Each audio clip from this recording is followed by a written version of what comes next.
প্রকাশে আপসীন স্বাধীন ৭১।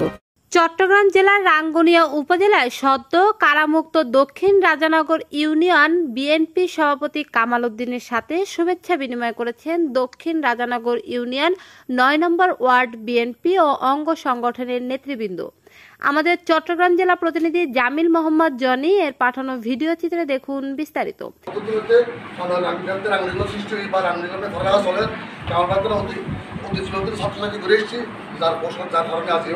দক্ষিণ ইউনিয়ন বিএনপি সমাজের সভাপতি এবং আর প্রান্তীয় অভিভাবক ব্যক্তিগতভাবে আর নিজস্ব অভিভাবক আর হইনি যে কামাল লাগে কামাল যা আমার তাই যাক জন্য আসলে আর এই পড়াগান এই ৯ নম্বর ওয়ার্ডটা কিন্তু খুব শান্তক একটা এলাকা একটা দলমত নির্বিশেষে আর একটা বড় ব্যাপার একা ছিলাম, অতীতও আসছিলাম, এখনও আছে। কিন্তু অনাকাঙ্ক্ষিত ব্যাটিং ঘটনা করি এই ধরার প্রাক্তন মেম্বার আপনার বাড়ি হামলা হই কিন্তু তারা প্রতিরোধ বলে বহুত সাইলেন্ট তারা বুঝো হই তা যারা করছি যে তারা বুঝো কিনে করছি কি আমি বলছি তারা ব্যক্তিগত তারা তারা ভূষণ লই এবং আজিও আগে ভূষণ লই এটা উদ্দেশ্যে জানি তারা ব্যক্তিগত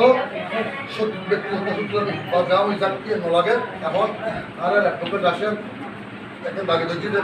মোটরসাইকেল আসলে ব্যাক করে চলাই আগে চলাই বা করতে হারায় লাশ সম্পত্তি নগরী দয়া করি মেহরবানি করি আর যদি গরম করে কোনে এনে বা মোকাবেলা হইব আর আগেও হয় এখন ওই কথা হয়তো খেলা হবে খেলা হবে বুঝে মারামারি খেলা হবে বুঝে অত জন্য টানার বদল মারি বদল মারতে না মারি বদল খেলা হবে আর খেলাই হবে। কারামুক্ত দক্ষিণ রাজানগর ইউনিয়ন বিএনপি সভাপতি কামাল উদ্দিনের সাথে শুভেচ্ছা বিনিময়কালে উপস্থিত ছিলেন বিএনপির নেতা অ্যাডভোকেট রাশেদুল ইসলাম ও অ্যাডভোকেট ইমরান হোসেন এবং বিএনপি নেতা আমির মোহাম্মদ চিপু ও ৯ নং ওয়ার্ড বিএনপির সভাপতি মোহাম্মদ মুসা ও সাধারণ সম্পাদক কুদ্দুস বালি ও বিএনপি নেতা বাসামিয়া ও বিএনপি নেতা রেজাউল করিম ও নাসির উদ্দিন সহ অত্র